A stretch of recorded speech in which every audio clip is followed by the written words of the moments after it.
साथियों नमस्कार। आज के हमारी इस वीडियो में मैं आपको ड्रेंचिंग निमोनिया के बारे में कंप्लीट डिटेल देने वाला हूं। ये ड्रेंचिंग निमोनिया क्या होता है?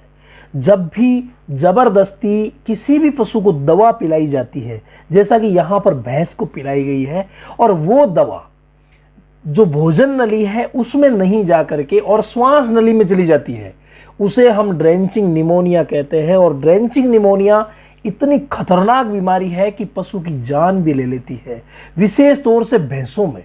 भैंसों के लिए तो ये बेहद खतरनाक है। जिस भी भैंस को ड्रेंचिंग निमोनिया हो जाता है उसके बचने के चांसेस बहुत ही कम होते हैं।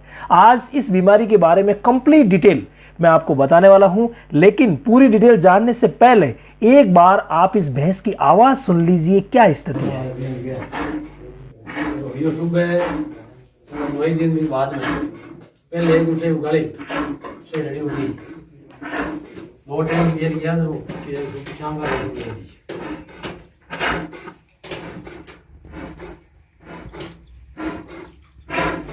आपने सुना और देखा कितनी भयंकर स्थिति है इसकी। सांस लेने में बहुत ज़्यादा तकलीफ हो रही है, टसक रही है, करहा रही है, और फेफड़ों में से कंटिन्यूअसली इसकी आवाज़ आ रही है जैसे अंदर फ्लूइड भरा हुआ है। और पेट पे देखिए आफरा। इसको रियल में हुआ क्या था, देखिए शुरुआत से बता देता हूँ कि इसको परसों शाम को आफरा आया था। तो पशुपालक भाई ने मिट्टी का तेल उसके नाक पे डाला तो आफरा कम हो गया। सेकेंड डे जब आफरा उतरा नहीं तो उन्होंने सरसों का तेल और हींग इसको पिलाई। तो सरसों का तेल और हींग पिलाने से इसका आफरा बिल्कुल कम हो गया और ये नॉर्मल हो गई, जुगाली करने लग गई, सब कुछ एकदम से अच्छा हो गया। लेकिन उस समय जो तेल और हींग पिलाई गई थी वो सही स्थिति में आराम से पिलाई गई थी, लेकिन जुगाली करने लग गई थी और बिल्कुल तैयार हो गई थी। उसके बाद आज सुबह क्या हुआ, जब सेकंड बार वो दवा दे रहे थे, वही तेल और हींग सेकंड टाइम जब दे रहे थे तो उन्होंने गलती कर दी, जीभ को पकड़ लिया। इसने भी थोड़ा सा ज़बरदस्ती की क्योंकि ये ठीक हो गई थी। तो ठीक होने के बाद उस समय पहले जब दिया था उस समय ठीक नहीं थी, निढाल थी, तो आराम से ले लिया। लेकिन सेकंड टाइम ये ठीक हो गई थी, जुगाली भी करने लग गई थी।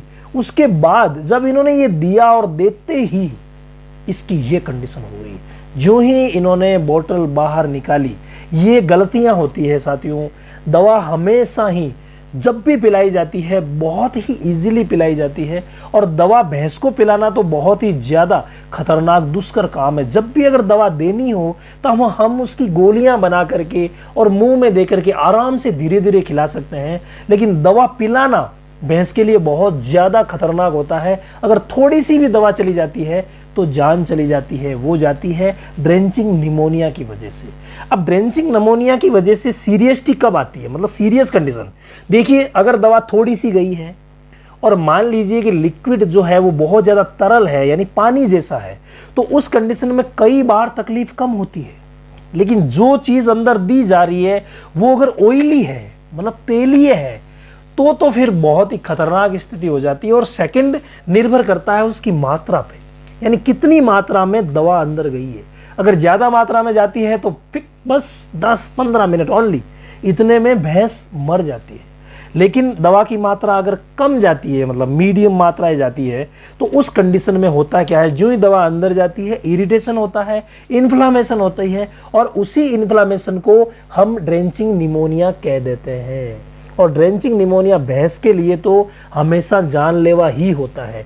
गायों में हम इलाज करते हैं, उसमें रिजल्ट मिलता है, लेकिन भैंस में और विशेष तौर से ऑयली दवा जब दी जाती है, जैसा कि यहाँ पे दी गई है, तो ऑयली दवा अगर दी जाती है तो कंडीशन बहुत ज़्यादा। अब देखिए चलते समय भी लड़खड़ा रही है, ये देखिए साफ नज़र आ रहा है, चलते समय भी लड़खड़ा रही है। इसका मतलब फ्लूइड बहुत ज़्यादा है और इसके बचने की संभावना बहुत ही कम है। जब भी किसी भी पशु को दवा पिलाई जाए तो बिल्कुल आराम से पिलाई जाए। अगर वो ज़बरदस्ती कर रहा है, आपने पीछे देखा इसकी आंख के ऊपर भी चोट के निशान थे, इसका मतलब इसके साथ ज़बरदस्ती हुई है।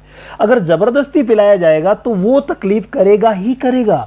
लेकिन अगर मान लीजिए जो भी हम फ्लूइड दे रहे हैं और इजीली दे रहे हैं, वो भी जीभ को खुला रख के दे रहे हैं, तो हो सकता है तकलीफ़ ना करे। बाकी अगर फेफड़ों में चलेगी तो यही स्थिति होने वाली है। देखिए जब तक सांस है तब तक आस है, ये हम कहते हैं। तो इलाज तो हमें करना ही होगा, हो सकता है कि इसमें हमें रिजल्ट मिल जाए। तो उसके लिए करना क्या रहता है, देखिए जो भी एलोपैथिक ट्रीटमेंट है वो हमने हमारे रामावत वेट्स क्लब चैनल पर दिखाया है, पूरा का पूरा विस्तार से प्रैक्टिकली ट्रीटमेंट दिखाया है। तो जो भी प्रैक्टिशनर इस वीडियो को देख रहे हैं और वो एलोपैथिक ट्रीटमेंट जानना चाहते हैं तो वो वीडियो मैं डिस्क्रिप्शन में डाल दूंगा। अभी 1 घंटा पहले हमारे रामावत वेट्स क्लब चैनल पे अपलोड हुआ है शायद, या हुआ नहीं है तो अभी जस्ट हो जाएगा, लेकिन आपको डिस्क्रिप्शन में मिल जाएगा, उसे आप ज़रूर देख लें। इसके अलावा देसी इलाज हमें क्या करना है, देखिए सांस लेने में तकलीफ है तो पहला काम तो हमें यह करना है कि उसे बिल्कुल खुले हवादार स्थान पर छोड़ना है और उसे बिल्कुल भी परेशान नहीं करना है। यहाँ पर अभी जो साथी गए हैं इसका रस्सा खुलवा देंगे और एकदम से इसको फ्री कर देंगे, क्योंकि फ्री करना ज़रूरी होता है। बिल्कुल भी स्ट्रेस में नहीं रहनी चाहिए और जो जगह है वो एकदम से खुली हवादार होनी चाहिए। अगर हवादार नहीं है तो कोई पंखा वगैरह लगा करके और हम उस जगह को हवादार बना सकते हैं। इसके अलावा एक हम धुआं देते हैं और धुआं भी कई बार कारगर होता है। और धुएं के अलावा जैसे यहाँ पर धुएं की सामग्री तैयार की जा रही है, क्योंकि विक्स घर पे मिली नहीं तो धुएं की सामग्री के लिए यहाँ पर जो एक बीड़ी निकाली गई है उसका जर्दा निकाला गया है और चीनी एक भाई के हाथ में है, आप देख रहे हैं, और 1 कटोरी में अजवाइन है। इन सभी को इस तवे के ऊपर जो जिगरा जला हुआ है उसके ऊपर हम ये डालेंगे और डालने के बाद जब धुआं निकलेगा, ये धुआं इन्होंने लगाया है और उसका वीडियो में भेजा है कि इस प्रकार से इन्होंने धुआं लगाया, तो धुआं भी लगाया जा सकता है। इसके अलावा इससे भी बेस्ट एक तरीका है बफारा देने का।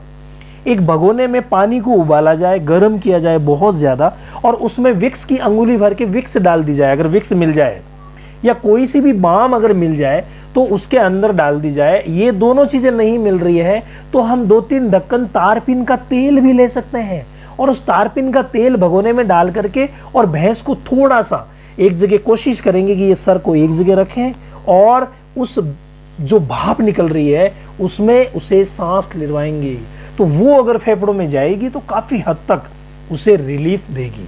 इसके अलावा अगर मान लीजिए पहले दिन हमने ये ट्रीटमेंट किया और उससे काफ़ी रिलीफ मिल गया और पशु खाने लग गया, अगर पशु अपने आप कुछ खाने लग जाता है ना, उसके बाद उसे हमें प्याज, गुड़ और इलायची का कॉम्बिनेशन बनाना है। प्याज, गुड़ और इलायची। प्याज हमें आधा किलो लेना है, गुड़ हमें 250 ग्राम लेना है और इलायची हमें 20 पीस लेने हैं। सभी को कूट लेना है, एक पेस्ट सा बन जाएगा, उसकी गोलियां बना करके और अपने आप खानी चाहिए, नो ज़बरदस्ती। क्योंकि जिस पशु को भी ड्रेंचिंग निमोनिया हो जाता है किसी भी सूरत में उसे दूसरी दवा नहीं पिलानी चाहिए, ये बहुत ज़्यादा ज़रूरी है। अगर हम दवा पिलाएंगे, पहले से सांस की तकलीफ है, दवा पिलाएंगे तो तकलीफ ज़्यादा हो जाएगी।